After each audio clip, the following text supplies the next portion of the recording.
Olá, eu sou a Karine Lopes, faço parte do grupo de pesquisa em Biologia e Conservação de Primatas. Vou apresentar então o meu trabalho sobre fenologia na floresta de várzea. A floresta de várzea é uma floresta sazonalmente alagada por rios de águas brancas e a inundação pode chegar até 230 dias, o que são aproximadamente 8 meses em que as árvores podem permanecer completa ou parcialmente submersas. E a coluna d'água pode chegar em média até 10 metros de altura. Essa inundação, ela é regular e previsível, é o que a gente chama de pulso de inundação. E o pulso de inundação é o principal responsável por controlar os processos ecológicos e as estratégias adaptativas das plantas, né, e dos animais também na várzea. E com isso controla também, determina também a estrutura e composição da floresta. Isso porque a gente vai ter espécies especializadas a longos períodos de inundação, e essas espécies ocupam as regiões mais baixas da floresta, onde a coluna d'água é maior e o tempo de inundação também é maior, e espécies especializadas a curtos períodos de inundação, que ocupam as regiões mais altas da floresta, onde a coluna d'água é menor e o tempo de inundação também é menor. Algumas adaptações morfológicas, então, dessas espécies, né, para esse ambiente de várzea são as raízes, que podem ser tabulares ou adventícias, né, bem comum na floresta de várzea. A hipertrofia das lenticelas, para aumentar a troca gasosa entre a planta e o meio. O desenvolvimento de alguns tecidos especializados, como a erênquima, e a deposição de polímeros na parede celular das células da raiz para fortalecer, para proteger melhor a raiz. E as folhas também, de grande parte das espécies da várzea, têm características xeromórficas, que são características de plantas de deserto. Todas essas adaptações elas são necessárias porque a inundação representa um fator de estresse para as plantas, por principalmente dois motivos, né? Primeiro, porque a planta submersa ela fica numa situação de hipóxia, ou seja, baixa de oxigênio, e segundo, porque com a inundação ocorre um estresse hídrico. O balanço hídrico da planta ele se modifica e a planta apresenta então um déficit de água na copa. Esse estresse hídrico que as plantas da várzea experienciam durante a inundação, ele é comparável, por alguns autores, com o estresse que as plantas de terra firme sofrem durante a seca. E por conta disso, então, surgiu o conceito de inverno fisiológico, que compara a inundação com o inverno das regiões temperadas, onde as plantas ficam em dormência, perdem as folhas e baixam a atividade fisiológica. Isso é verdade para algumas espécies da várzea, por exemplo, a munguba, né, que chega a perder até 100% das folhas, e para outras espécies a gente observa anéis de crescimento, que indicam que durante a inundação, durante a cheia, a planta diminui o seu crescimento. Porém, como a gente observa aqui, essa planta ela não está em dormência, né? Muito pelo contrário, ela está produzindo muitos frutos. Porque as espécies da várzea, elas não têm a atividade fisiológica totalmente cortada. E, pelo contrário, algumas atividades são intensificadas, como a produção de flores e frutos, justamente no período da cheia.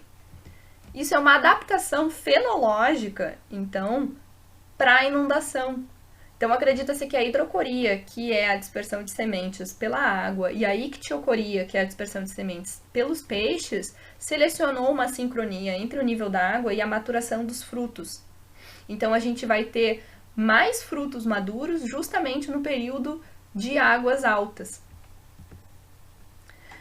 Alguns autores sugerem, porém, que o nível da água ele tem uma maior influência na fenologia das plantas que ocorrem nas regiões mais baixas da várzea, como a várzea baixa e o chavascal, enquanto outros fatores ambientais, principalmente a precipitação, são responsáveis por desencadear os eventos fenológicos nas regiões mais altas, como a várzea alta. Porém, a gente tem uma ausência, né, uma carência de estudos de longo prazo para poder avaliar, né, a fenologia de uma forma mais ampla, e também a ausência na comparação entre os ambientes, então não nos permite saber o que de fato desencadeia esses processos, né, esses eventos fenológicos.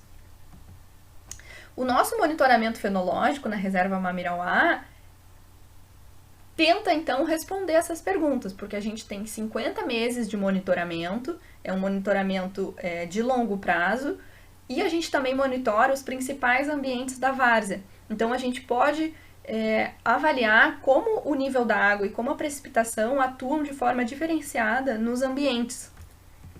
O nosso monitoramento, então, foi realizado na Reserva de Desenvolvimento Sustentável Mamirauá, onde a gente tem as parcelas distribuídas em 8 trilhas. O nosso monitoramento está dividido entre 2 períodos amostrais, né, de 2012 e 2014, onde foram amostradas 72 parcelas, e de 2018 a 2020, com 48 parcelas. Então, a gente monitorou os principais ambientes da várzea, né, a várzea alta, a várzea baixa e o chavascal. A várzea alta é uma região da floresta, né, a região mais alta da floresta, que alaga até 2,5 metros e permanece alagada entre 2 e 4 meses. A várzea baixa é uma região intermediária, que alaga entre 2,5 e 5 metros e pode permanecer alagada entre 4 e 6 meses. E o chavascal é a região mais baixa da floresta, que alaga, a coluna d'água é maior, né, pode alagar de 6 a 8 metros e pode permanecer por até 8 meses alagado. O nosso método, então, foi de avaliar a presença e ausência, né, de folhas, botões, flores, frutos verdes e frutos maduros na copa das árvores. O nível d'água, a gente retirou, né, as informações do nível d'água do sistema de monitoramento do Instituto Mamirauá e os dados de precipitação do Instituto Nacional de Meteorologia. E nós utilizamos correlações, então, avaliando correlacionando as fenofases e o nível da água e as fenofases em cada habitat e a precipitação. Então, quando a gente avalia a correlação entre folhas, né, presença de folhas e o nível da água, a gente tem uma correlação negativa e significativa. Então, aqui em preto, né, o nível da água e na linha pontilhada, a quantidade de árvores com folhas. Então, a gente percebe que durante o pico da cheia, a gente tem menos árvores produzindo folhas. A gente não encontrou uma correlação entre o número de árvores produzindo botões e o nível da água, também não encontramos essa correlação para as flores, nem para os frutos verdes.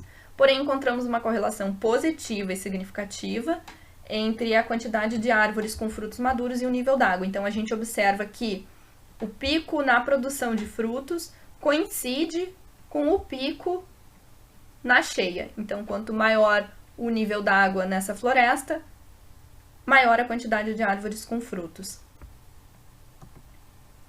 Então, agora, separando entre os ambientes e avaliando, né, a influência da precipitação e do nível d'água para as fenofases em cada ambiente, o que a gente observa? Que para a várzea alta, a precipitação influencia tanto na produção de botões quanto de flores, como também positivamente na produção de frutos verdes. E o nível d'água, separadamente, né, para a várzea alta, influencia negativamente na produção de flores e positivamente na produção de frutos maduros. Para a várzea baixa, que é a nossa região intermediária, né, entre a região mais elevada da floresta e a mais baixa, a gente vê que, separadamente, apenas a precipitação teve influência sobre as fenofases, né? O mesmo padrão observado para a várzea alta, negativamente para flores e botões e positivamente para os frutos verdes. E quando a gente olha, então, para o chavascal, a gente percebe que a precipitação teve uma influência apenas nos frutos verdes e já o nível da água, uma influência grande, então, na produção de frutos verdes e frutos maduros.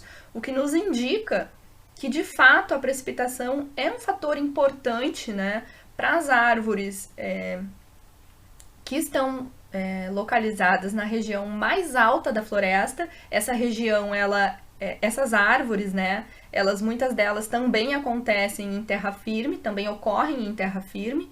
Então, talvez por isso a precipitação seja um fator importante, né, no desencadeamento da fenologia, enquanto para o chavascal o nível da água ainda é um fator mais importante, principalmente para frutos verdes e maduros. Então eu queria agradecer aos meus assistentes de campo, a Devaldo Cardoso no Mamirauá e o Erivan Castro no Jarauá, ao CNPq pela bolsa, à Fundação MUR pelo financiamento da pesquisa e ao Instituto Mamirauá pelo apoio logístico. Muito obrigada!